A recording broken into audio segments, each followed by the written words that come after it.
Thank you everyone for joining us today. First, let me acknowledge that here in Sydney, we are on the lands of the Gadigal people of the EOIA Nation, well in Pyrmont specifically I should say. We're on the Gadigal lands of the people of the EOIA Nation, and I pay my respects to elders past, present and emerging. And I certainly hope and you acknowledge the lands on your on. And if you want to join in the chat by just telling us where you're joining us from, that would be most appreciated. And I certainly also welcome any First Nations people who are joining us today on this session. Welcome to the session, everyone. Thank you. My name is Andrew Donovan. I'm the Director of Multi-Year Investment here at the Australia Council. And so I look after the portfolios of the Partnership Framework and the 4-year investment program. I'm also joined by my colleague, Annette.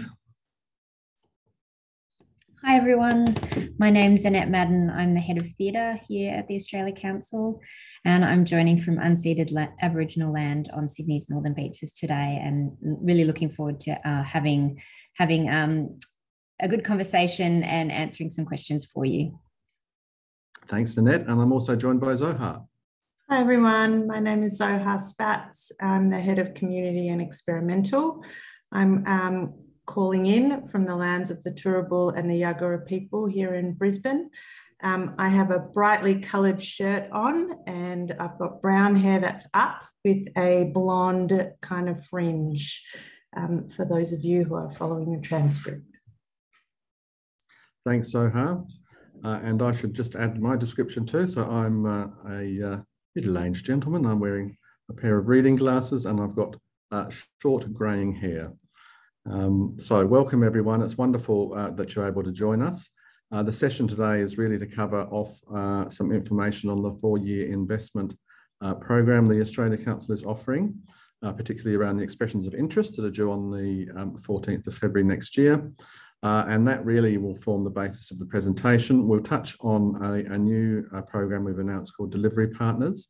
And of course, the real purpose is to answer your questions. So please do use the question and answer functionality on the Zoom call. And if you can, use the Q&A, but we'll also keep an eye on the chat as well for any questions that come through.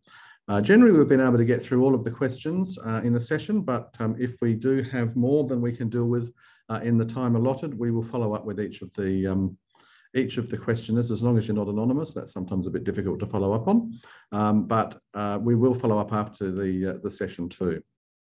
The recording will also be available after the session, so if you know people who weren't able to make it today who are interested, you can certainly send them the link from our website. And we're pleased to announce that there will be another session that we're holding in the new year on the 24th of January. So please keep an eye out for that. The link for that will be on our website shortly as well. Okay, so the 4-year investment program. I might just ask my colleague Hannah to share her screen, which will have just a little bit of information I'll run through quickly. I'm not going to go into any great detail because I'm hoping that you've all been onto the website and seen this particular page, which talks about the 4-year investment program. But obviously we're talking about the 25 to 28 cycle of applications and expressions of interest. And just to, oh, it's a bit tricky when you're presenting to move the slides. Did that work? Oh, here it comes. So we're going to do a quick run. Sorry, everyone.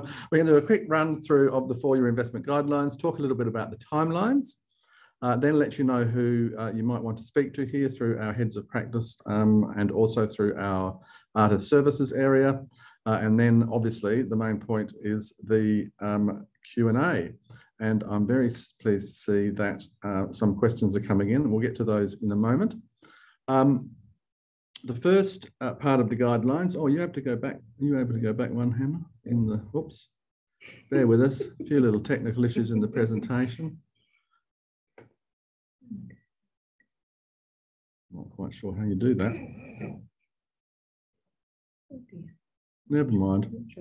That's all right. Let's take it that you've read the guidelines for 4-year investment. We did want to just highlight the delivery partners information that has been up recently. It's a different kind of funding stream for us, and it's about the supporting the provision of services to artists and creative industries. However, we have a rather sort of limited funding pool for this. If you want to just, it's not really working for us, is it? I guess the key point here is that if we just open how the program will be implemented, what we are aiming to do is really not disrupt the sort of services that we're already supporting in this area. And so there'll be a two-stage approach for the delivery partners. The first will be us directly approaching identified organisations who will ask to submit proposals. And then in the second stage, we'll actually be looking at whether we can offer some competitive tenders for organisations to deliver services where we have budget available. So there's not sort of a significant funding pool for this. It's coming all out of the funding that's available for the 4-year investment program for the Australia Council. So we just wanted to sort of put that kind of rider on it, I suppose. So if you are interested in the delivery partnership stream, our strong recommendation is that you contact us. It's not an open application-based program, so you will need to talk to us about that. Okay, if we move on to the next slide.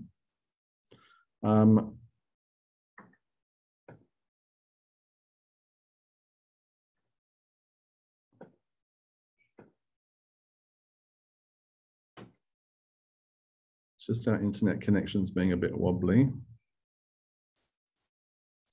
I just want to step you through the timeline. So we opened the program on the 2nd of in September 2022. As I mentioned, the closing dates for the expressions of interest are the 14th of February 23. We'll notify people about the outcomes of those EOIs in early June 2023. And those that have been approved through the expression of interest process will then be invited to make a full application. Those applications will close in August 2023, and then over that period to December, we'll be reviewing those applications, and then the notifications of the outcomes will be available in December 2023. That leaves us then with contracting between January and February 2024.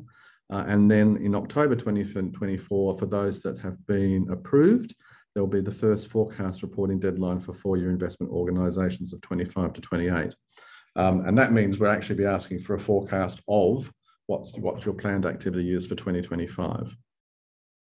And of course, the contracts will start for calendar year organisations from the 1st of January 2025, and for financial year organisations from the 1st of July 2025. Just to show you who our heads of practice are. So if you are interested in terms of a particular practice, there's the head of practice that you can speak to about the application. You can also certainly go through our online inquiries as well to our artist services team and speak directly to one of our artist services officers, or make an online inquiry, and they will guide you through to one of those heads of practice as well. And you can see the art form practices listed on the left. If you're not sure exactly where to place your application, I'd certainly encourage you to raise that with the artist services officers, and they can provide you with some advice around that, and even direct you to one of the heads of practice for a further discussion as well. And I think the key outtake of this session, if there is one, is to talk to us and to interact with us about a potential expression of interest. Don't just put something in cold. It's really useful for us to be able to give you a bit of a steer and provide you with some information and advice on the category itself. Okay, I don't really want to talk that much more. It's about your questions now, and I can see there's a few questions coming through, and we will get on with those. So please do use the question and answer section, or use the chat. And it's great to see in the chat people mentioning where they're coming from and joining us from the different First Nations lands around the country. So welcome everyone again. So our first question is from Brad, which is, could you please provide some information on the kinds of support material applicants should provide? Annette, I might ask you to address this one. Thanks, Andy. Before I do, I'll just do my audio description as well, which I omitted to do at the beginning. So I'm a woman in my 40s with fair skin, short dark hair and round dark glasses, and I'm wearing a black dress which has white checks on it. Look, the way that I like to think about support material is really about how it is there to augment and support the narrative that you've provided in the application itself. So I guess there's no hard and fast rule about what that needs to look like, because for a range of art forms or organizations, you know, there's going to be different ways that you can best, I guess, present your artistic vision. But I think it's really about thinking about, you know, what is the most compelling way that you can curate some support material, either via video, imagery, written material, that can demonstrate the artistic intent and the artistic integrity of the work that you do. So I think it's really about putting yourself in the place of, you know, an industry advisor who's going to be reading a great many applications and thinking about, how can I curate a series of support material elements that's going to give a really good indication of the work that we do and how we do it. It can be about outcome, but it can also be about process. So I think it's really about thinking about how, in your particular context, with your particular, ambition, how can you demonstrate the track record of the work that you've done in the past, and sort of point to the artistic vision of the future through that support material. So, you know, if you're thinking about video content, it might be, it could be somebody, you know, talking to camera to actually kind of speak to the work. It could also be, you know, vision and video footage that's edited together. So I think just really thinking strategically and thinking about curating that support material is important. Yeah. The only thing I'd add, Annette, is that I would really advise against people just putting a link to their homepage in as their support material. I mean, I would really emphasize that you're wanting to guide the industry advisors to see the information. And so if there's a particular page on your website that you want them to look at that has specific information in it, that's much preferred just to giving them a homepage, because they are reading a great number of applications, and so they may not have the time to sort of flick through your website to find the bits of information that might be appropriate. So really guide them to what you want them to see. There's a question here about local government cultural facilities eligibility to apply, e.g. Public libraries or galleries. Look, the eligibility criteria are quite broad in terms of who can apply, but you'll see in the guidelines that we are really trying to focus the 25 to 28 stream on, I guess, companies that you know really rely on our funding to sustain themselves. And so if there's a significant level of funding through cultural facilities from a local government or from a state government, etc., it may not be such a priority for us in terms of an application. I mean, there's certainly still eligibility to apply, but just be aware that we are really trying to focus a little on the small to medium sector. But there's you know always going to be exceptions. So again, I would sort of encourage you to speak to one of our heads of practice just to tease out exactly what the sort of program is you're thinking about, and have that discussion with our team here at the Australia Council. Elizabeth asked who are some existing delivery partners and what do they do? Some examples.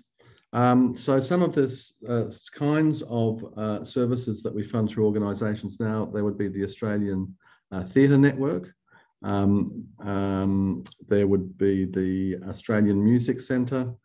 There are organisations also, you know, sort of service organisations such as the National Association of Visual Arts. So they're all kind of organisations that are looking to either provide services for a particular membership or offer programs or pathways for building capacity.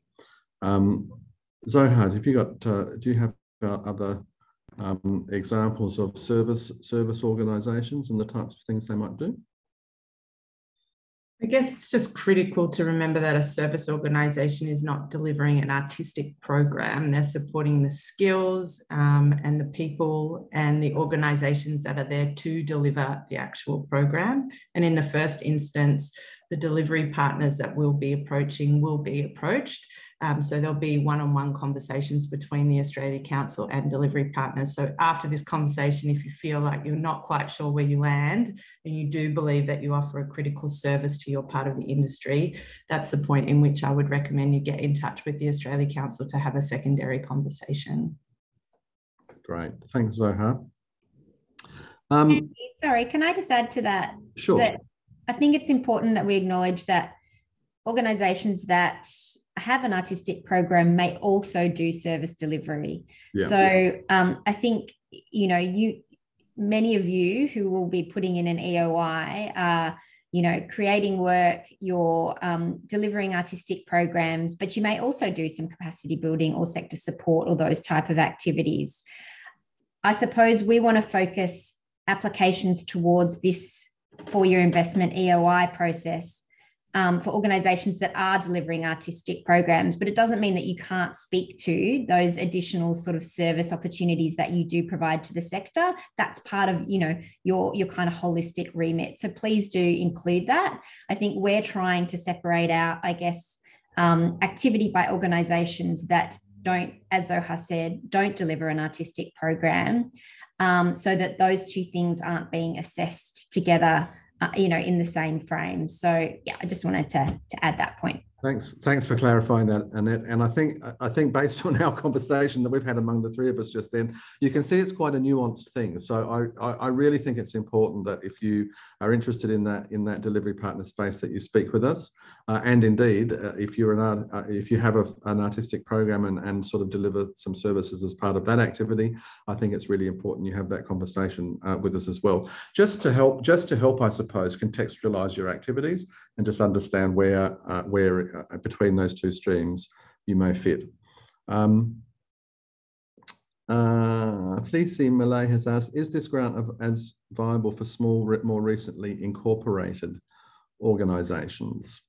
Look, it depends really on, I guess, that expression of interest and the vision that you express through that expression of interest. So there's really not a sense that smaller and newer organisations can't apply. They certainly can, and they are eligible. So it is viable. I mean, the grant amounts, the minimum amount you can apply for is $100,000. So it's got to be an organisation that has the capacity to manage that level of funding, and the maximum is $520,000. So it's certainly possible for a more recently incorporated organisation to make an application. But again, I would sort of, encourage you to speak to us about your circumstances. Claudine asks, is there a crossover between this organisational multi-year funding and the IVAS program? If so, how do they work together? The IVAS program is offered through the Office of the Arts, through the Department of the Arts in Canberra. So we will not necessarily take into account or have a close discussion, I suppose, between the two around the 4-year investment and IVAS. But if you really want to get a better feel for that, I'd encourage you to speak here to our First Nations Head of Practice, Trish Ajay, and indeed also through to the people who manage the IVAS program through the Office of the Arts as well, just to get a better feel for that. But they operate as two independent programs between the two agencies. Felicia's asked another question, which is, if we want to partner with other organisations during the grant period and would like to use the funding for that, Do we have to have those partnerships confirmed by the application date? Similarly, how confirmed do our outcomes need to be? Exact artists or venues booked? Annette. Look, I think in terms of the EOI, what we're really looking for is the sort of big picture cultural and artistic strategic intent and how you would approach, 25 to 28 period with this funding, and really what this funding would unlock for your organisation. So we're certainly not at the EOI stage expecting granular detail around your program of activity. We know that in 2022, you can't have a clear sense of exactly how you would deliver on a program in 25, let alone in 28. So I think it's about really focusing on that kind of bigger picture visioning and articulating, what your organisation seeks to achieve, sort of where it hopes to grow or build over that 4-year period. Certainly in the sort of second stage, there's an opportunity for more detail in relation to a strategic plan and also a kind of articulation of the next couple of years of programming. But certainly we're not expecting, extreme detail at this point in time. But we do want to see that the program of activity or artistic intent that you're proposing is viable. So I think it's about being able to back up, if there's a significant partner that you intend to work with, it might not be confirmed and you might not have all the details, but you might want to include a letter of support from that partner to say, look, we're really interested in working together and we're continuing to build that relationship at the moment. Thanks, Annette. I think Aurelia has asked a similar question, which is about the minimum number of events, engagements that constitute a program. I mean, there really is no hard and fast rule to this. It's about what capacity the organisation has to deliver that program. I certainly think, if you're sort of talking about one activity that would last 3 months of the year, then it's probably not what we would consider a full program. I mean, we are looking, these are grants that are meant to cover across 4 years and activity, over an annual and a period of a year in each of those 4 years. So I guess if it's an organisation that does less activity, you just need to be mindful that you'll be competing in the application sense with other organisations that are presenting a fairly intense activity across each year of the 4 years, or proposing that. And again, I want to emphasise that we're not looking for that. We're not looking for the program detail in the expression of interest. We're more looking for, I guess, the vision of the organisation across the 4 years and the artistic vision. And I mean by that, it's sort of where are you starting in 2025 and where are you planning to end up in 2028 in terms of your artistic aims and ambition for the company. There's a question for Zohar. CACD practices have evolved, and especially interlinking with self-determination frameworks. Is the Australia Council open to how CACD is defined in an application? Thank you for the question. The ultimate question when it comes to CACD. Look, the definitions of CACD or community are on the website, and you'll note if you've read them, they're pretty broad.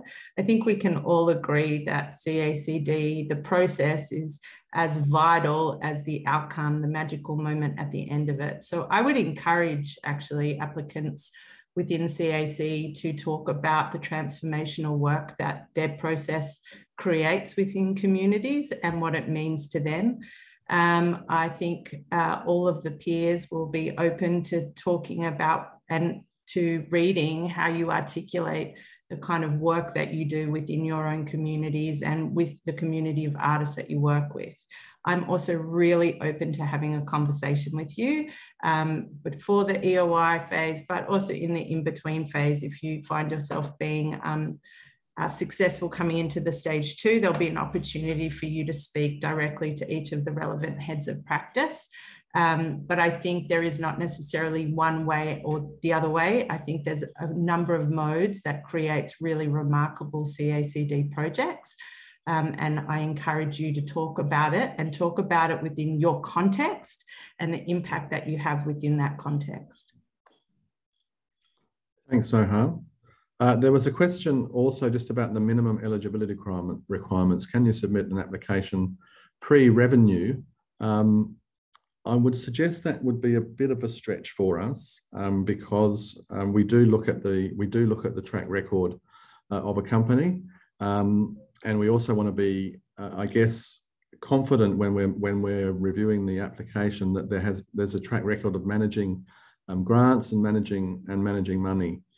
So I would suggest if it's a brand new company that really hasn't had any experience in managing money and raising revenue, that it would be a bit of a hard ask. And I would encourage people in that situation to really think about a project relationship with the Australia Council in the first instance, so applying through to our arts projects for organisations, and I guess building up a bit of a track record through that engagement with our funding programs before the 4-year investment program.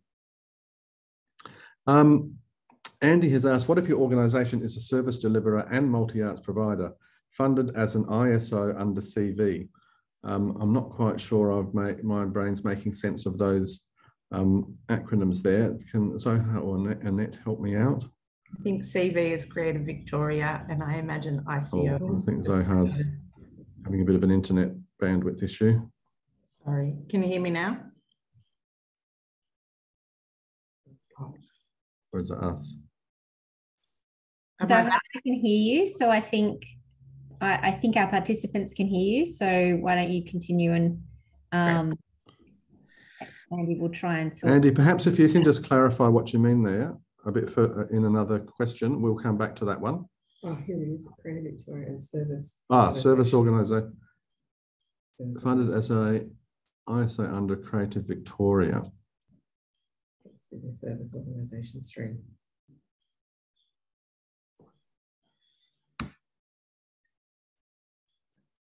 I think, Andy, the best thing to do in your situation is have the chat with us and just talk through your circumstances, because that, again, as you can see, will probably be quite a nuanced conversation around that in terms of what's the most appropriate thing. Vincent, is it better to focus the application on the institution's broad strategic artistic aims or on specific high-profile projects which are pillars that frame your programming? Look, I think in terms of the expression of interest, we kind of ask probably for both things. So really it's about, through the artistic vision, your broad strategic artistic aims is what we'll be asking you to, I guess, try and express across those 4 years what the development of those strategic aims are. And then in terms of high profile projects, we also ask you to sort of talk about those things that have been key achievements for you over the last few years. And we've sort of stretched back prior to COVID, because we understand that the interruption that COVID caused has been difficult for many companies. So in that way, I think you can there's a place in the expression of interest to do both sorts of things. But particularly, I suppose, in terms of support material, if you've got some really great information on those specific high profile projects, then I would certainly include that as well. An anonymous attendee asks, can you apply simultaneously to another funding body? And if so, what happens in the likely event that you are being successful with both? Look, I think it's always good to be upfront in any application that you are applying to another agency for funding. And obviously in the 4-year investment space, we are quite interested in that, because there is an expectation that there is other revenue streams for the organisation, and that is often funding through a state or territory agency, or through some other government department, or through philanthropy, or some other way of raising revenue that isn't necessarily sort of box office or earned income for the organisation. So I really don't think it's advisable to sort of not tell us where you're making other applications to in the application to the Australia Council, because we want to see the whole picture of what the potential funding envelope looks like. Elizabeth asks, if you applied for a 4-year grant and in that proposal you deal with a delivery partner to help you build capacity, is that preferred by you? I wouldn't necessarily say it's preferred by us, but it's certainly something that is fine to talk about in the context of the expression of interest. Certainly, if you're partnering with other organisations, whether they're service deliverers or other artistic organisations, it's really important that you kind of include that. And I guess explain what that relationship is and why it's important to your programming. Nicole asks, is the Australia Council committed to funding organisations at the level they apply for, or are you considering part funding? Would one of my colleagues like to answer that one? I'm happy to take that one. Yep. We wouldn't part fund, but what we might do is have a conversation with an organisation at the end of the EOI stage, if they have been successfully approved to come through to stage 2, we might then have a conversation about the funding level and, you know, the proposal that was on the table, and if there is a sense that there wasn't there needed to be an adjustment in the ask at that point. So I guess we think of that as a bit of a kind of recalibration moment in terms of the funding asks. So we might then come back and say, look, there were some questions about the level of ask, and our recommendation is that you can come in at this level for stage 2.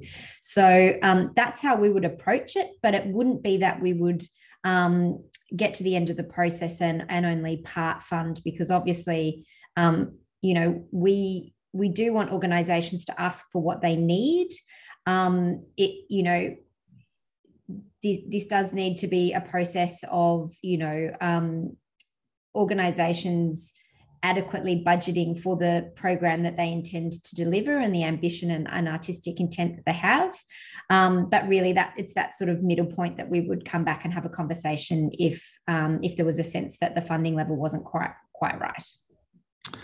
And the only thing I'd add to that, Annette, is probably to say in the second stage, I think we will still leave the door open to doing that, but we will obviously try and avoid that in most circumstances, because we will have had that middle conversation between the EOI and the second stage. But you know, it's a very finely tuned kind of discussion that we have in that second stage, and you know, we're mindful of trying our best to support companies for what they need, but also mindful of trying to sort of, you know, manage the ecology across the country as well. So in most instances that will be the case, but there may be some maybe some instances where we sort of might need to do that at the second stage. Are proprietary limited companies eligible? Are you required to have a board or governing council to apply? Yes, proprietary limited companies are eligible, and we do want to know what the governance of an organisation is, and that often means that we do want to see a board, a governing council, or some kind of guiding committee to help the organisation set its strategies and manage itself as well. What percentages of EOIs are successful? Well, that's a very good question. That depends on the number of EOIs we get, unfortunately. I guess the broad principle that we'll work with through this process is that we don't really want to get to the second stage and have a really low success rate. So we really only want to put companies through to that second stage where they have a really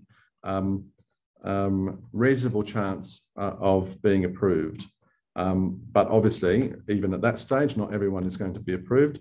And in terms of the EOI stage, that success rate will kind of depend on the numbers we get and what we think is reasonable to put through to the second stage. So I'm sorry I can't really be more specific in terms of that than that.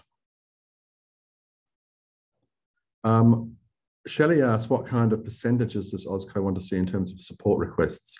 Is it vital that there are other significant income streams? Soha.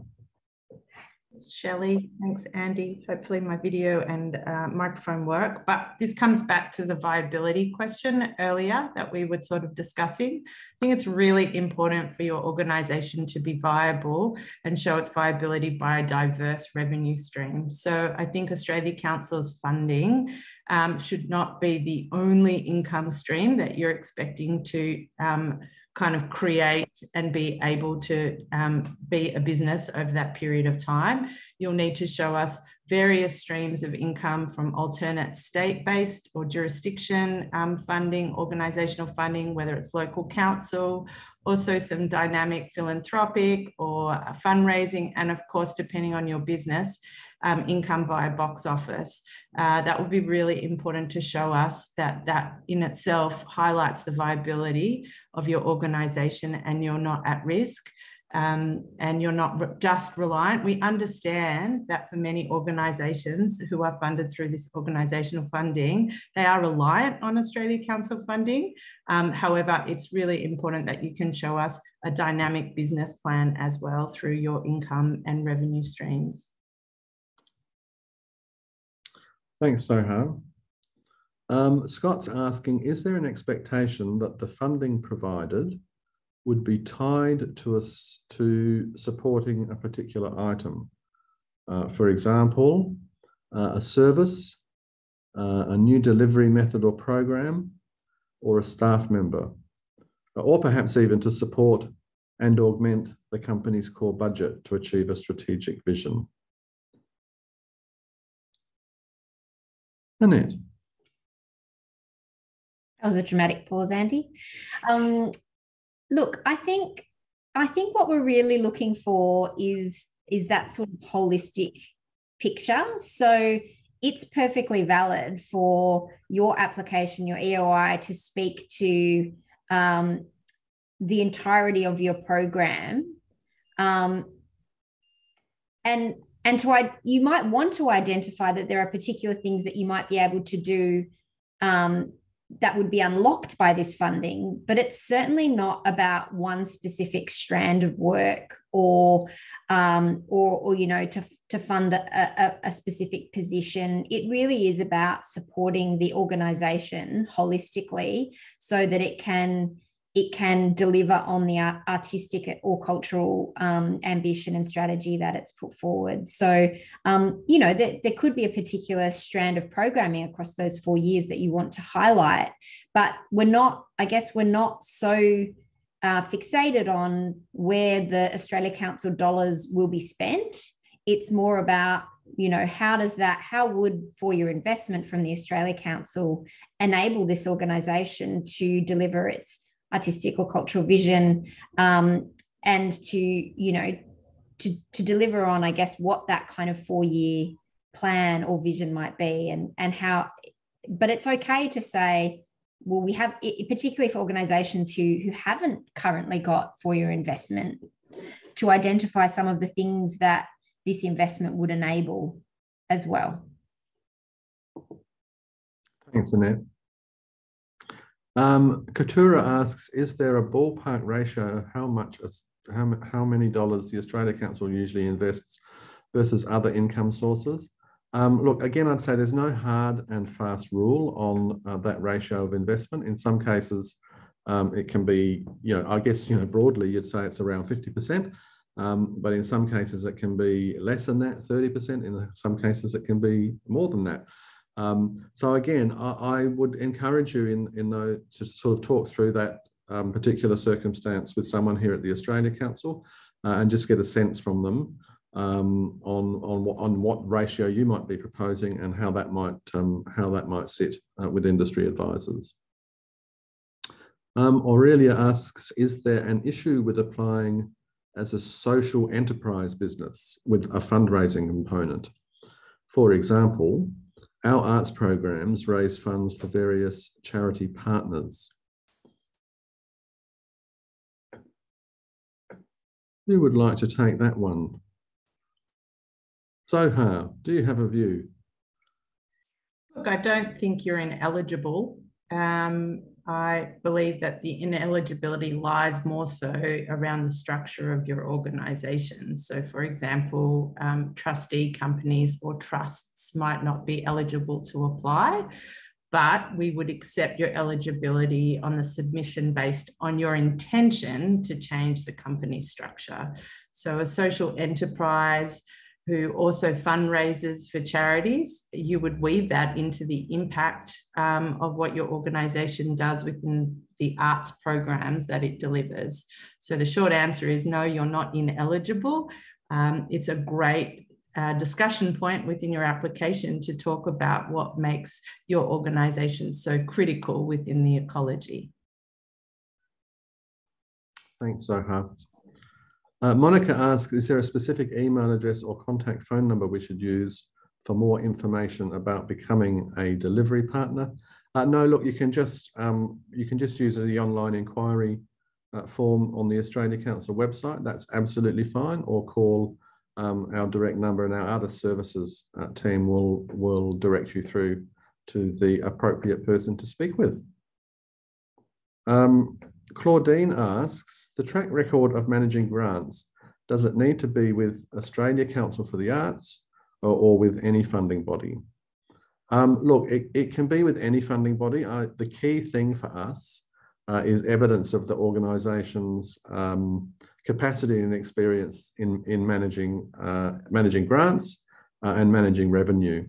So we're not that, you don't need to have had an Australia Council grant in the past. It could be a grant from one of the state agencies or a grants over several periods with state agencies. But obviously, you know, for those companies that are just starting out, I would really encourage that sort of a relationship for project funding to be established with the Australia Council too. Shelley asks, in terms of choosing the practice, if you fall under multiple areas, that is CACD and music, how would you recommend that we position ourselves to give us the best chance for success? Zohar, I might come back to you on this one.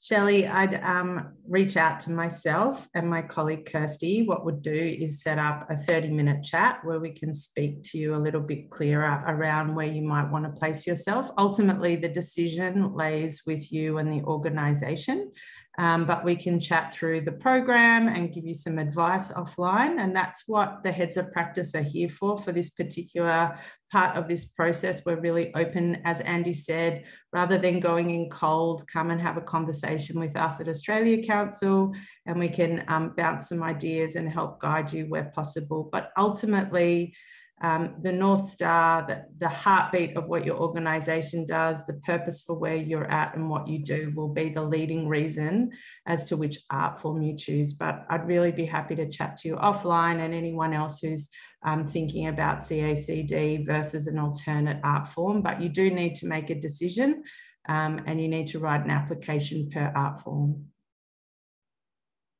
Thanks, Zohar.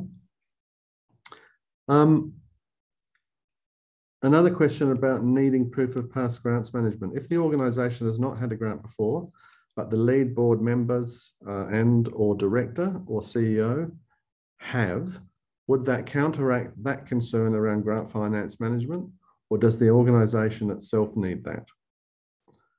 Look, it's a fairly nuanced thing, but I guess I would just say within, you know, that we will have a significant number of organisations that have very strong track records making applications into the Australia Council, and even organisations that might be more recently incorporated or newer that have track records of being able to demonstrate their audited accounts or accounts in some shape or form.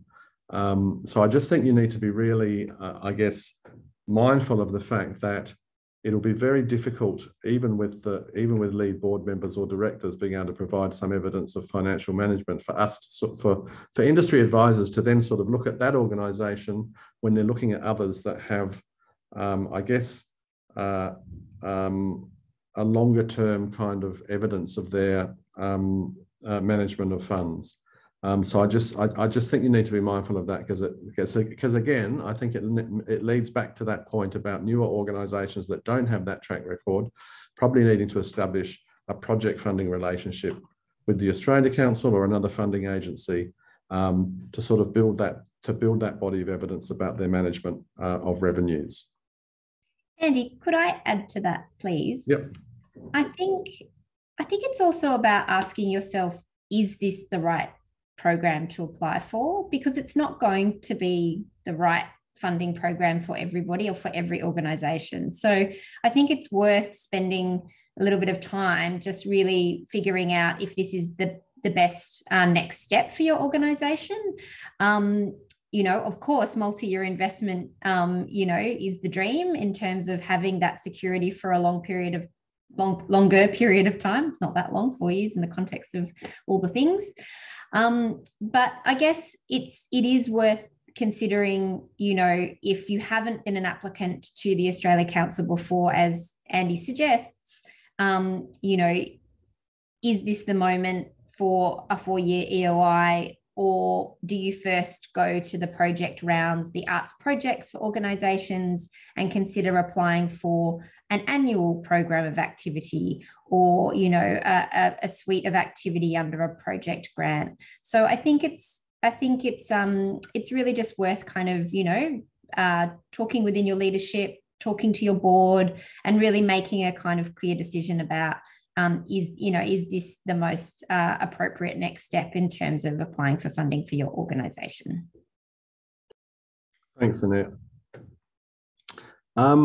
Anonymous has asked, can I ask why organisations that are registered as trusts are not eligible to apply? Can the trustee of the trust apply? Look, the reason we've created this eligibility rule is really around the transparency in reporting, and we've run into a few challenges with trusts. We need to report back to government on the sustainability and health of organisations, and we've run into trouble with trusts that we are not able to have the transparency over the accounts that you do have with proprietary limited companies or incorporated associations, so that's the real reason we've done that. Fiona's just added a little bit about Andy's earlier question about the change in Creative Victoria organisational funding. So again, I would encourage organisations in that situation just to get in touch with us to talk through their particular circumstances. A good and interesting question about support letters here. So there was an application made for 3-year organisation funding at a state level, and they got some really good support letters. Do they reuse those great support letters, or do they re-engage with supporters and update the letters? I would say re-engage with those supporters and update the letters. I think it can put industry advisors off when they see a sort of backdated historical letter, because they sort of go, oh, is that just one in the collection?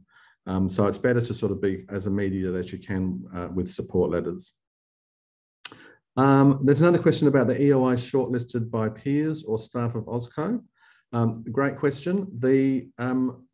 We're having the EOIs reviewed and indeed the second stage reviewed by industry advisors who have a kind of different status to peers, although they do a very similar thing in the review of expressions of interest in applications. But yes, staff of the Australia Council will take the recommendations of those peers from their different practice panels and develop the shortlist of EOIs through that process. Anonymous also asks, got a lot of questions from Anonymous, a large portion of the funding of our organisation comes from philanthropy. In these uncertain times, it's very hard to predict what that is going to look like in the foreseeable future. I'm just wondering what the best way to frame this is when there's so much uncertainty. That's a really good question, but you'll see in the expression of interest form that we ask for a sense of what you've received funding-wise and revenue-wise in the past, and then what you're predicting into the future. So if you are predicting less, or concerned that the environment might be not as good as it was in the past, then you need to sort of frame that within the application in terms of why you're projecting those figures when perhaps the figures of the past might look something different. But there's room to do that, and if you're unsure where to do that in the application form, please just give us a call. But I think we're all aware that the operating environment over the next few years is going to be very, very different to what it was in the pre-COVID times. Andy asks, is the funding pie any bigger than the last 4-year investment round? Unfortunately, no, it's not any bigger. So we're working within the same level of funding as we had for the current 4-year cycle. So that obviously means it's still going to be an extremely competitive and tough round. And so be prepared, I suppose, when you're thinking about this and going into these applications, that it is going to be a very difficult process to sort of work through and make some decisions around who will make up the cohort of 4-year funded organisations in 25 to 28. Is there a preference for large scale number of people impact, or a smaller / intimate number of impacted people, or are smaller intimate number of impacted people programs also supported? Soha. Thanks, Andy. Look, I think we're living not unlike what Andy mentioned before around the philanthropic situation. I think you are in a position to really define, and someone asked in a further question, how is impact measured? I think this is a really important moment for organisations to talk about what success looks like for them. There's a really important question within the body of the EOI that talks about what you believe to be some of your operational challenges. No, it's not necessarily more is more is more, but understanding what the work will do to being able to articulate who it's for, what your expectation is, and then being able to deliver that, I think, is really important. So not necessarily more events for more people, more box office, more philanthropic fundraising. We're not really sure what's coming to us, but for you to be able to define what it is and where that impact lays, and then you're able to really set yourself up for success. I think that's really critical, being able to talk about who your work is for, who are the artists that you're working with, what your role is within the context of the sector, more so than I think it's important to talk about. I think you should talk about scale, of course, but I believe it is one of many things that make up what your artistic vision is and where you want to take your organisation into the future. Annette, would you agree within your context of theatre? Yeah, absolutely. And I think to your point earlier, Zohar, it's all relative to your context. What is the context within which you work, and the audiences or communities that you connect with. So what is, I guess it's not about trying to game what you think we might want. It's really about being true to what your organization, is its core remit, and how you intend to deliver on that. Thanks, Annette. The next question is, how is impact measured? And I think the beauty of the EOI process is that you can sort of do that yourself in terms of talking about your impact, because we don't have, I guess, the metrics in place at that point. So it really is about you framing what you think the impact of your organisation is, and probably also talking about how you might measure that impact as an organisation as well. I think is really important to understand how you evaluate the activities of the organisation and define your impact. But certainly for the expression of interest, it really is about, it's about you telling your story of the impact of your organisation and its activities. Another question from Anonymous: if the former manager has not had a good track record with grant management, but there is a new management now, would that make a difference in the application? That's quite a difficult one to answer, I think. It looks like Zohar might want to have a crack at it. Yeah, I will have a crack at it. I think it's really important to reflect in the application. If there's a gaping hole, if there's an obvious mismanagement in the previous run of your company, call it out and say what you're going to do to make sure it doesn't happen into the future. I think there's no value in pretending that you may have inherited something that didn't quite work. I think what's really critical, and what your funders, whether it's Australia Council or a state or territory jurisdiction funding body, will want to look for, is you to be absolutely able to acknowledge that you've got in place some new mechanisms to ensure that that doesn't happen, which may very well include new management. Great. Thanks, Zohar. Just a comment from one of our attendees is that last time I recall there were over 400 applications. That's quite right. I think it was 415 from memory, and less than 100 were funded. Many excellent organisations were not funded. An organisation that has never had a grant will have zero chance. As Annette said, spend your time on something smaller.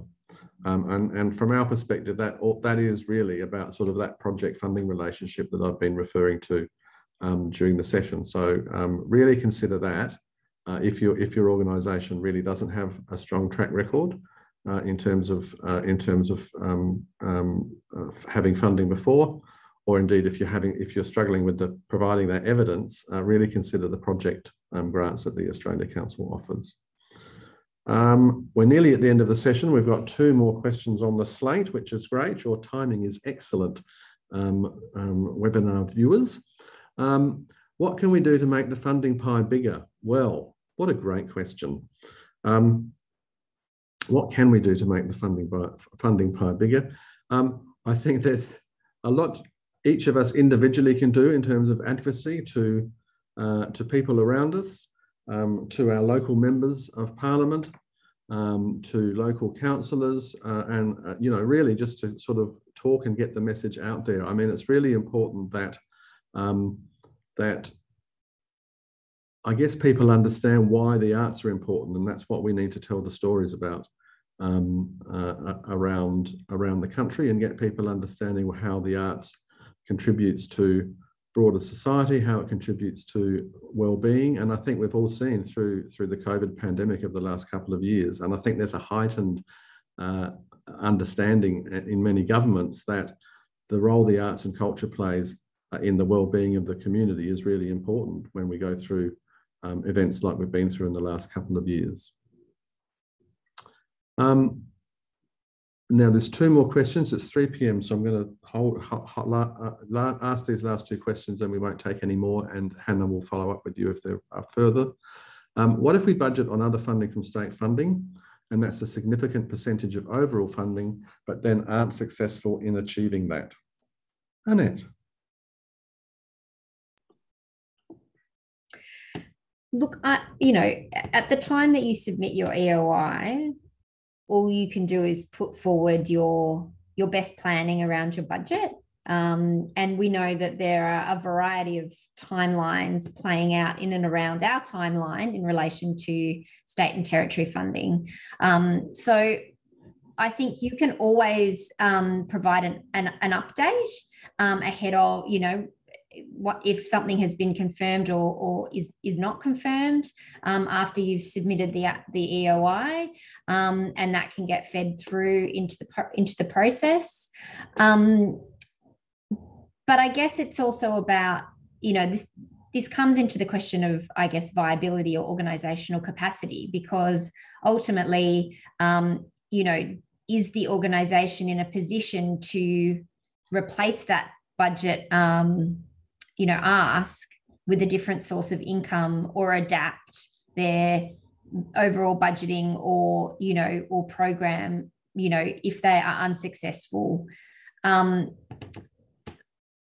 It's not, our investment is not contingent on other specific investments, but as we've spoken to before, it is about demonstrating that range of income streams that there is a kind of co-investment to a certain degree across other avenues, so that the Australia Council is not the sole funder or kind of provision of budget to the program or the organisation. So yeah, again, I would say keep us updated, keep us in the loop, and I guess if you're feeling really uncertain about something, could you speak to in the application a plan B for if we were to be unsuccessful with this, we would intend to approach X foundation or, fundraise X amount or etc. Obviously, depending on what the quantum of that budget line is. Thanks, Annette. And our final question, Georgia, is a nice one to finish on. Is there a copy of the application preview available to view, so that we don't need to start up an application to see what it looks like ahead of time? We can print out if you contact us, we can print out a PDF or send you a PDF of the application form, but there's a lot of dynamic fields in the application form. So we have no problem if you want to just open an application and have a look. It's not a problem if you open it and it stays in draft. But it's probably a better way to view the application and get a sense of what's in there, because there's a lot of sort of fields that open up as you work your way through the application that a PDF obviously doesn't necessarily represent for you. So don't be worried about starting up an application if you just want to have a look and you don't end up submitting it. That's absolutely fine. All right, we've hit 3:04 p.m. Thank you everybody for attending. It's great. I can see there was sort of around just under 100 people here today. So it was terrific to be able to get this information across to you. And as I said right at the top, the most important thing is for you to talk to us. So if you do have questions, please make contact with us. Please talk through your ideas and your plans. And we are always here and happy to help provide information and advice to you, both through these webinars, but also on a one-on-one basis with our staff. So thanks very much, everyone, and I hope you enjoy the rest of your week.